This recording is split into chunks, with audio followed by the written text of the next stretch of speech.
ሰላም እንዴት ናችሁ? በጣም ብዙዎቻችሁ ተደጋጋሚ በጣም ብዙ ጥያቄዎች ትጠይቃላችሁ። ዛሬ የምትጠይቋቸውን ጥያቄዎች ልንመልስላችሁና ምዕራፍ 3 መጠናቀቁን ምዕራፍ 4 መጀመሩን ደግሞ ልናበስራችሁ ይህን ቪዲዮ ሰርተናል ማለት ነው።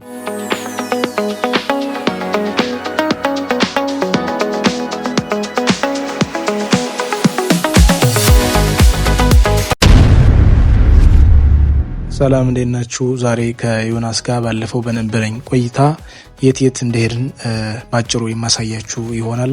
እስከ መጨረሻው ድረስ አብራችሁን ቆዩ። እዚህ ጋር እንግዲህ ከቤት ተነስቼ ወደ መናኸሪያ እየሄድኩ ነበር። በባጃጅም በተለያዩ መኪናዎች ማለት ነው። ከዛም መናኸሪያ ደረስኩ። መኪናም በጧቱ አገኘው።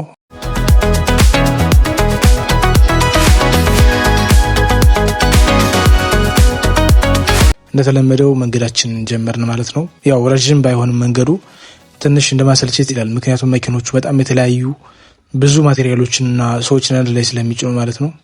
ከዛ ውጭ መንገዱ ያን ያህል እኔ ካለሁበት ሩቅ አይደለም። ግን እንዳልኳችሁ መኪኖቹ ትንሽ ሰው ላይ ሰው የመጫን ፍላጎታቸው ከፍ ያለ ነው። ዮናስ ካለበት አካባቢ ትንሽ ቀረብ የምትል ከተማ ከደረስን በኋላ እንደገና በሌላ መኪና ወደ ዮናስ ቤት እንሄዳለን። ከዮናስ ቤት ከመድረሳችን በፊት ሌሎች ትንንሽዬ ከተሞች አሉ። መንገዱ በጣም ነው የሚያምረው። ሌላው ሰው እንደሚያወራው አይደለም። መንገዱ በጣም ሰላም ነው፣ ደስ ይላል። አካባቢው ያለው ሰው፣ ማህበረሰቡ ያለው አቀባበል፣ እያንዳንዱ ነገር እናንተ መጣችሁ ስታዩት፣ ምናልባትም የዮናስ ተከታዮች የሆናችሁ አዲስ ባቀረበው ፕሮግራም ወይም በምዕራፍ 4 አዲስ የካምፒንግ ፕሮግራም ከመጣችሁ ታዩታላችሁ ብዬ አስባለሁ። እዚህ ጋር እንደምታዩት እንግዲህ ከሰው ላይ ሰው ተጭኖ ነው ያሄድን ማለት ይቻላል። እኔ አጋጣሚ ዳር ላይ ስለነበርኩ ብዙ አልተገፋፋሁም። መንገዱ ግን ትንሽ አድካሚ ነበር። አንድ ሰውዬ እንዲሁም ካሜራ ስቀርጽ አይታችሁት ከሆነ በጣም አፍጥጦ ሲያይ ነበር። እንደምቀርጽ ግራ ገብቶት ይመስለኛል። መኪኖቹ ሰው መያዝ ስለማይሰለቻቸው በየቦታው በጣም ነው የሚቆሙት። በየሰከንዱ ማለት ትችላላችሁ። ከቦታ ቦታ ይቆማሉ፣ ከዛ ሰው ይጭናሉ፣ እንደገና ደግሞ ሌላ ሰው ያወርዳሉ። ከአንድ ወንበር ለምሳሌ ከፊት ከሾፌሩ ጋር 4 ሰው ነው የሚይዙት። በጣም የሚገርመው ማለት ነው። ከዛም በቃ ከዮናስ ቤት ከደረስኩ በኋላ ከዮናስ ጋር በጓል ልንገዛ ወደ ገበያ ሄድን ማለት ነው። አጋጣሚ ሐሙስ ቀን ነው ገበያው ላይ ብዙ ሰው ስላልነበር አይ ዛሬ በቃ አልተሳካልንም፣ በጓን ዛሬ መግዛት አልቻልንም ብለን ተስፋ ቆርጠን ነበር። ነገር ግን ትንሽ ስንቆይ ገበያው እየሞላ መጣ ማለት ነው። ዞር ብለን የተለያዩ በጎችን አየን። አንዱት ደግሞ ጭራሽ እንዲያውም ካሜራ ይዘን ሲያየን 20 ሺህ ብር አንዷን በግ ሲለን ነበር። አንዷን ትንሽዬ በግ 2 ልጆች የያዘች በግ ማለት ነው 20 ሺህ ብር ግዙን ሲል ነበር። ያው ካሜራ ይዘን ስላየን ማለት ነው። ከዛ በኋላ ዮናስ ካሜራውን አጥፎ ካለኝ በኋላ እኔ ካሜራውን አቆምኩ። ከስንት መከራ በኋላ ብዙ ከዞርን በኋላ አንዲት ባለፈው ያያችኋትን በግ በ9 ሺህ ምናምን ገዝተን 2 ልጆቿን አብረን ይዘን ወደ ቤት ተመለስን ማለት ነው። እንደምታዩት ገበያው በጣም ደስ ይላል። አካባቢው ብዙ ማህበረሰብ ስላለ የተለያየ ሰው ነው ያለው። ከተለያየ ገጠር ነው የሚመጣው። ለምሳሌ እዚህ ካለችው ከትንሽ ከተማ ሳይሆን በተለያየ አካባቢ ከጣና አካባቢ የሚመጡ አሉ፣ ወደዚህኛው መስመር የሚመጡ አሉ። አንዳንዶችን እንደውም እየጠየኳቸው ነበር። ጭራሽ ሰምቸው ማላውቁ ቦታ አካባቢ ነው የሚመጡት ገበያ ለመገቤት ማለት ነው።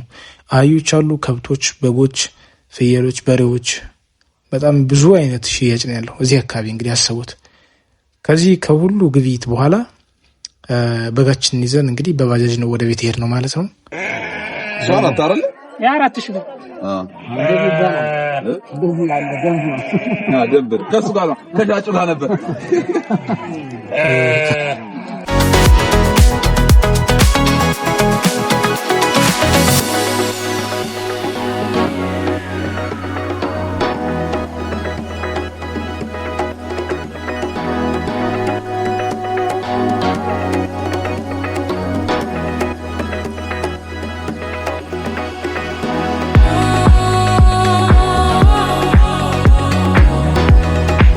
ሰሩም ይወጣሉ። መውጣት ግን ተባት ስለሆኑ ስሮት እየዞሩ አይበሉም ምግብ።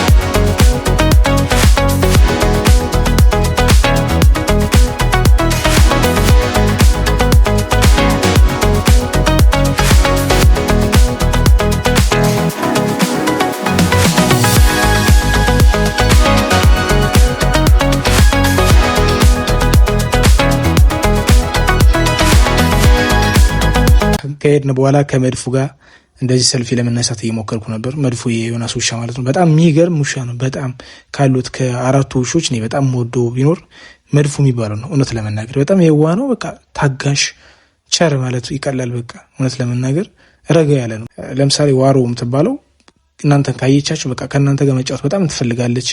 የሆነ እንጨት ምናምን ካየች በቃ በጣም ነው መጫወት የምትወደው። በተለይ እንግዳ ምናምን ስታይ ደስ ይላታል። ግን ይሄ መድፉ የሚባለው ውሻ በጣም የሚገርም ነው። አሁን ቅርብ ጊዜ ራሱ ከዮናስ ጋር ሰሞኑን ከተለቀቀው ቪዲዮ አይታችሁ ከሆነ በሩን ዘግተን ቪዲዮ እየቀረስን ካልገባሁ እያለ በተለያየ አንዴ በዛኛው ሳይድ አንዴ በዚህኛው ሳይድ እየገባ እያየን ነበር፣ በቀዳዳው ማለት ነው። አስገቡኝ እያለ እና በጣም የሚገርም ውሻ ነበር።